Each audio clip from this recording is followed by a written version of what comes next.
पहला क्वेश्चन क्या कहता है, गतिशील रूप से प्रेरित ईएमएफ के लिए सूत्र क्या होगा।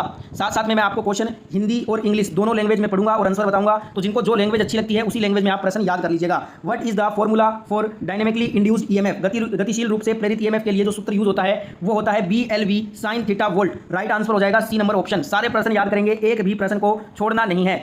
अगला क्वेश्चन देखिएगा, क्वेश्चन कह रहा है जनरेटर का नाम क्या है यदि इसका क्षेत्र आर्मेचर के समानांतर में जुड़ा हुआ है। What is the name of generator if it's field is connected in parallel with armature. देखिए जनरेटर जो होगा ये शंट जनरेटर होगा। ऑप्शन यहाँ पे ए राइट आंसर हो जाएगा। जनरेटर जो होता है, जो शंट जनरेटर है ना, इसका जो क्षेत्र होता है वो आर्मेचर के समांतर में जुड़ा होता है, ध्यान रखिएगा। अगला क्वेश्चन है, क्वेश्चन नंबर 3 आपके स्क्रीन पे है। आर्क वेल्डिंग के लिए किस प्रकार के डीसी जनरेटर का उपयोग किया जाता है। Which type of DC generator is used for arc welding. Arc welding के लिए दोस्तों हम डिफरेंशियल कंपाउंड जनरेटर, विभेदक यौगिक जनरेटर का उपयोग करते हैं आर्क वेल्डिंग करने के लिए। सी नंबर ऑप्शन राइट हो जाएगा। हिंदी इंग्लिश दोनों लैंग्वेज में क्वेश्चन आपको बता रहा हूं, दोनों लैंग्वेज में से जो लैंग्वेज आपको आती है वो लैंग्वेज में आप क्वेश्चन याद करिएगा।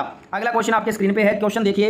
एक जनरेटर में योक और ध्रुव के माध्यम से चुंबकीय सर्किट कैसे पूरा होता है। How does the magnet circuit complete through the yoke and poles in generator. तो ये पूरा होता है आर्मेचर कोर के माध्यम से। तो यहाँ पे राइट आंसर हो जाएगा ऑप्शन बी इस क्वेश्चन का। फटाफट से करेंगे सारे प्रश्न, टाइम आपके पास एग्जाम में काफी कम रहा है इसलिए फटाफट से सारे क्वेश्चन करने वाले हैं। अगला क्वेश्चन है, बड़ी क्षमता के डीसी जनरेटर योक बनाने के लिए किस धातु का उपयोग किया जाता है। Which metal is use to make large capacity DC generator yoke. बड़ी क्षमता के डीसी जनरेटर के योक को बनाने के लिए हम रोल्ड स्टील धातु का उपयोग करते हैं। डी नंबर ऑप्शन यहाँ पे आपका राइट आंसर होगा। वीडियो को लाइक जरूर करेंगे। अगला क्वेश्चन है, कौन सी कुचालक सामग्री श्रेणी बी के कुचालक की है। Which insulating material belongs to class B insulation.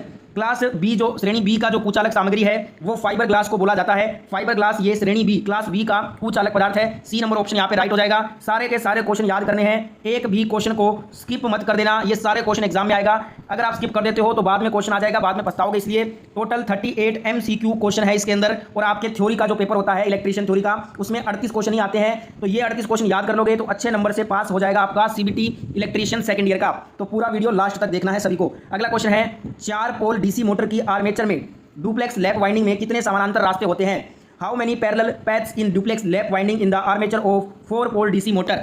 4 pole DC motor की आर्मेचर में डुप्लेक्स लैप वाइंडिंग में टोटल जो है ना 2 समानांतर रास्ते होते हैं। कितने होते हैं? 2। तो यहाँ पे ए नंबर ऑप्शन राइट हो जाएगा। अगला क्वेश्चन क्या कहता है, शॉर्ट और ओपन सर्किट के लिए आर्मेचर वाइंडिंग का परीक्षण करने के लिए किस उपकरण का उपयोग किया जाता है। Which instrument is use to test armature winding for short and open circuit. Short और ओपन सर्किट के लिए आर्मेचर वाइंडिंग का परीक्षण करने के लिए हम दोस्तों बाहरी ग्राउलर, एक्सटर्नल ग्राउलर उपकरण का यूज करते हैं। तो यहाँ पे राइट आंसर ऑप्शन सी हो जाएगा।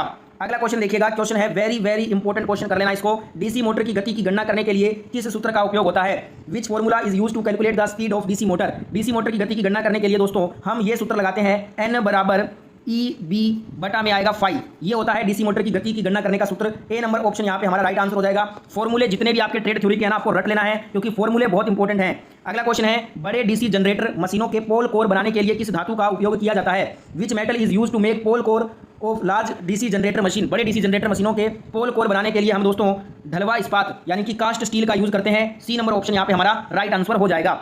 अगला क्वेश्चन आपके स्क्रीन पे है, क्या होगा इसका आंसर फटाफट से बताइए कमेंट में। जनरेटर में ब्रश बनाने के लिए किस सामग्री का उपयोग किया जाता है। Which material is use to make brush in generator. Generator में ब्रश बनाने के लिए हम दोस्तों कार्बन और ग्रेफाइट सामग्री का यूज करते हैं। किसका? कार्बन और ग्रेफाइट का। तो यहाँ पे बी नंबर ऑप्शन राइट हो जाएगा। अगला क्वेश्चन देखिएगा दोस्तों, क्वेश्चन है डीसी जनरेटर के भाग का नाम बताइए। What is the name of part of DC generator. ये यहाँ पे आपको डायग्राम दिया गया है, ये डीसी जनरेटर के किस भाग का नाम है, इसका नाम आपको बताना है। ऑप्शन यहाँ पे दिया है स्टेटर, ध्रुव कोर, पोल शू या फिर योक या फ्रेम। तो देखिए ये डीसी जनरेटर का कौन सा भाग है, ये डीसी जनरेटर का योक है जिसको हम फ्रेम भी बोलते हैं। तो यहाँ पे D number option right answer हो जाएगा। अगला क्वेश्चन देखिएगा दोस्तों, क्वेश्चन है 4 पोल डीसी जनरेटर के डुप्लेक्स लैप वाइंडिंग में कितने समानांतर रास्ते होते हैं। How many parallel paths in duplex lap winding of a 4 pole DC generator. देखिए 4 पोल डीसी जनरेटर के डुप्लेक्स लैप वाइंडिंग में टोटल समानांतर रास्ते 8 होते हैं। कितने होते हैं? 8। तो यहाँ पे राइट आंसर हो जाएगा सी नंबर ऑप्शन। अगला क्वेश्चन देखिएगा, क्वेश्चन कह रहा है वेरी इंपॉर्टेंट क्वेश्चन है, ये ध्यान रखिएगा। डीसी जनरेटर में उत्पन्न ईएमएफ की गणना करने के लिए किस सूत्र का उपयोग किया जाता है। Which formula is use to calculate the generated EMF in DC generator. DC generator में उत्पन्न ईएमएफ की गणना करने के लिए हम जो सूत्र यूज करते हैं वो ये वाला सूत्र यूज करते हैं। सूत्र क्या हो जाएगा, ईएमएफ बराबर क्या आ जाएगा, phi ZN बटे में क्या आएगा 60 इंटू में आपका P बटा A वोल्ट। ये फॉर्मूला होता है, एक बार फिर से लिख रहा हूँ मैं। ईएमएफ बराबर क्या हो जाएगा, phi ZN बटा में 60 गुना में क्या आएगा P बटा A वोल्ट। ये आपका फॉर्मूला है डीसी जनरेटर में उत्पन्न ईएमएफ की गणना करने का। ये फॉर्मूला वेरी इंपॉर्टेंट है, इसको याद कर लेना। यहाँ पे राइट आंसर क्या हो जाएगा, सी नंबर ऑप्शन यहाँ पे आपका राइट आंसर हो जाएगा। नेक्स्ट क्वेश्चन देख लेते हैं। अगला क्वेश्चन क्या कहता है, क्वेश्चन में आपसे पूछ रहा है कि जनरेटर द्वारा किस ऊर्जा को विद्युत ऊर्जा में परिवर्तित किया जाता है। Which energy is converted into chemical energy by generator, sorry electrical energy by generator. Generator के द्वारा किस ऊर्जा को विद्युत ऊर्जा में परिवर्तित किया जाता है, तो जनरेटर के द्वारा यांत्रिक ऊर्जा, जिसे हम इंग्लिश में मैकेनिकल एनर्जी बोलते हैं, यांत्रिक ऊर्जा को विद्युत ऊर्जा में परिवर्तित किया जाता है। डी नंबर ऑप्शन राइट हो जाएगा। अब मैं आप सभी से एक होमवर्क क्वेश्चन पूछ रहा हूं, इसका आंसर जिनको मालूम है सेकंड ईयर के स्टूडेंट्स को देना है। इसका आंसर कमेंट में अगर आपको पता है तो। क्वेश्चन ये है कि जो विद्युत मोटर होती है ना, जैसे ये जनरेटर है, वैसे ही जो आपकी विद्युत मोटर होती है वो कौन सी एनर्जी को कौन सी एनर्जी में चेंज करती है, ये आपको बताना है। ये आपका होमवर्क क्वेश्चन रहेगा, इसका आंसर आप सभी देंगे कमेंट बॉक्स में। अगला क्वेश्चन यहाँ पे बताइएगा। क्वेश्चन है गति नियंत्रण का कौन सा तरीका डीसी श्रेणी मोटर में रेटेड गति के नीचे गति देता है। Which method of speed control gives below the rated speed in DC series motor. देखिए गति नियंत्रण का कौन सा तरीका डीसी श्रेणी मोटर में रेटेड गति के नीचे गति देता है, तो ये आपका आर्मेचर डाइवर्टर मेथड होता है।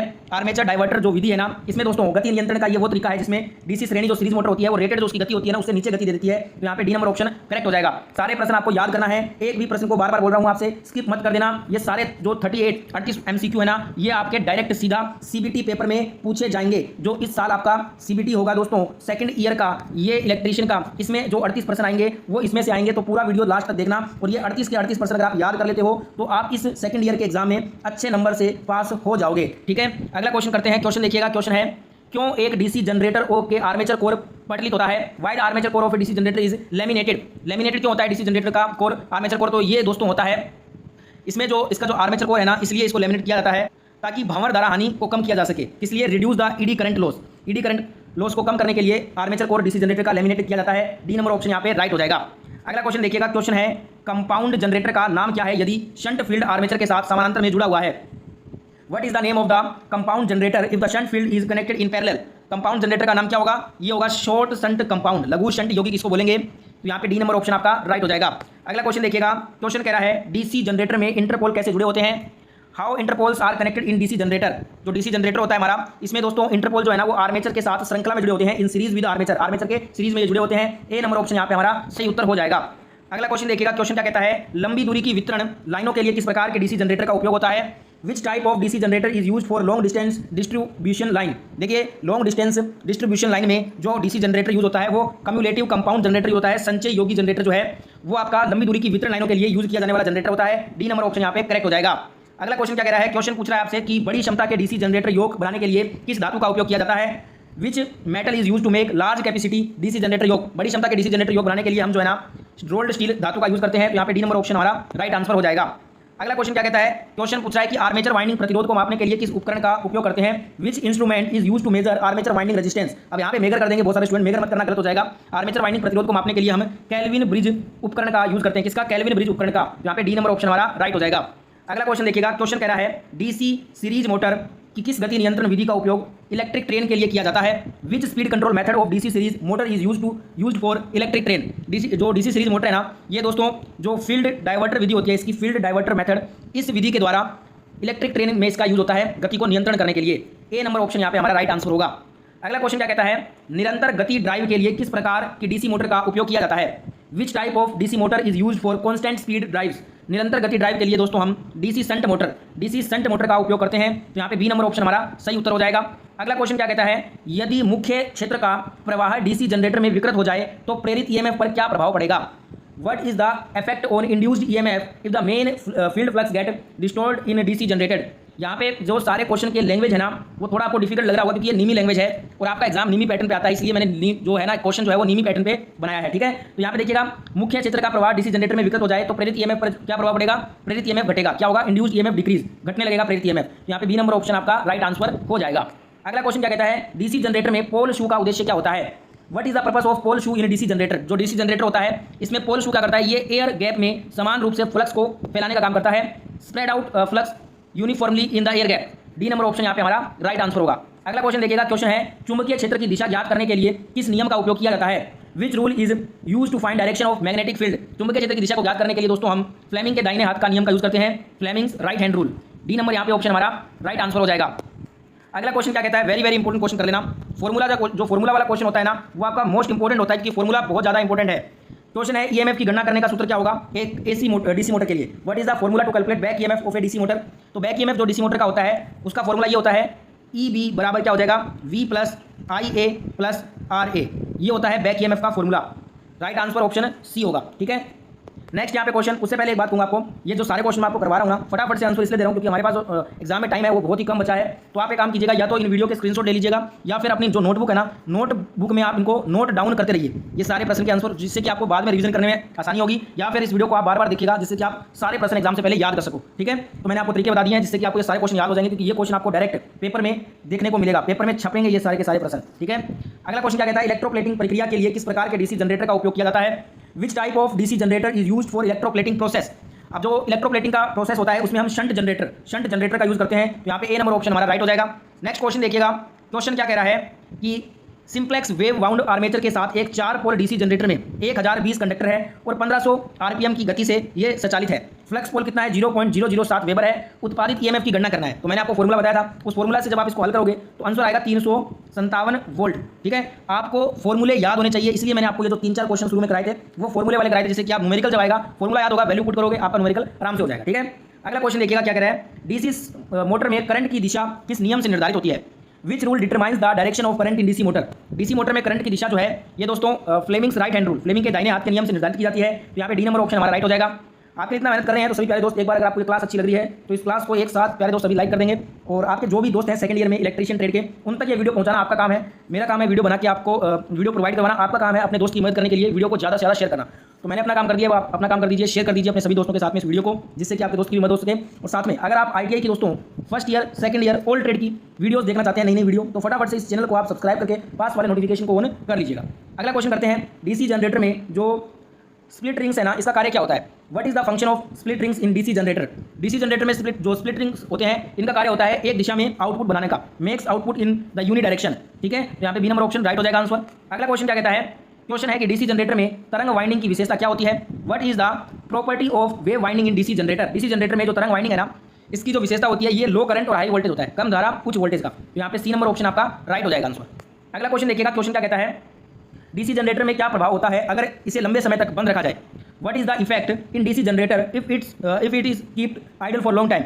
डीसी जनरेटर में क्या प्रभाव होगा अगर इसे लंबे समय तक बंद रखा जाए। ये क्या होगा दोस्तों, अपने अवशिष्ट चुंबकत्व को खो देगा, लूजेज इट्स रेजिडुअल मैग्नेटिज्म, अपने अवशिष्ट जो चुंबकत्व है उसको ये खो देगा। तो यहाँ पे डी नंबर ऑप्शन करेक्ट हो जाएगा। और ये कब होगा, जब हम डीसी जनरेटर को लंबे समय तक बंद रख दें तो। ठीक है, नेक्स्ट यहाँ पे क्वेश्चन देखेंगे, क्वेश्चन कह रहा है क्यों पोल कोर स्टॉम्पिंग डीसी जनरेटर में पटलित करते हैं। सारे निमी लैंग्वेज इसलिए आपको थोड़ा टफ लग रहा होगा ये। Why the pole core stampings are laminated in DC generator.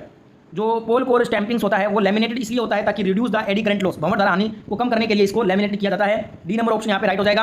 अगला क्वेश्चन देखिएगा, क्वेश्चन कहता है डीसी जनरेटर में आर्मेचर प्रतिक्रिया का प्रभाव क्या होता है। What is the effect of armature reaction in DC generator. DC generator में आर्मेचर प्रतिक्रिया का जो प्रभाव होता है वो दोस्तों आउटपुट वोल्टेज जो है वो कम हो जाता है, आउटपुट वोल्टेज डिक्रीजेस। यहाँ पे बी नंबर ऑप्शन आपका राइट होगा। अगला क्वेश्चन देखिएगा, क्वेश्चन है डीसी शंट मोटर में सामान्य गति से नीचे कौन सी गति नियंत्रण विधियां प्रदान करती हैं। विच speed control methods offers below normal speed in DC shunt motor. तो डीसी शंट मोटर में सामान्य गति से नीचे कौन सी गति नियंत्रण विधियां हैं, तो ये आपकी आर्मेचर नियंत्रण विधि है, आर्मेचर कंट्रोल मेथड इसको बोलते हैं इंग्लिश में। सी नंबर ऑप्शन यहाँ पे राइट हो जाएगा। अगला क्वेश्चन देखेंगे, क्वेश्चन है 4 पोल डायनेमो के प्रेरित ईएमएफ की गणना करें। 1000 आरपीएम लैप वाउंड और कंडक्टरों की कुल संख्या कितनी है, 600 है। फ्लक्स पोल है 0.064 वेबर। तो फॉर्मूला मैं आपको पहले बता चुका हूँ, फॉर्मूले में वैल्यू पुट करके आंसर निकालोगे तो डायरेक्ट इसका आंसर बताता हूँ 640 वोल्ट आएगा। ठीक है, तो यहाँ पे डी नंबर ऑप्शन हमारा राइट आंसर हो जाएगा। तो ये था दोस्तों हमारा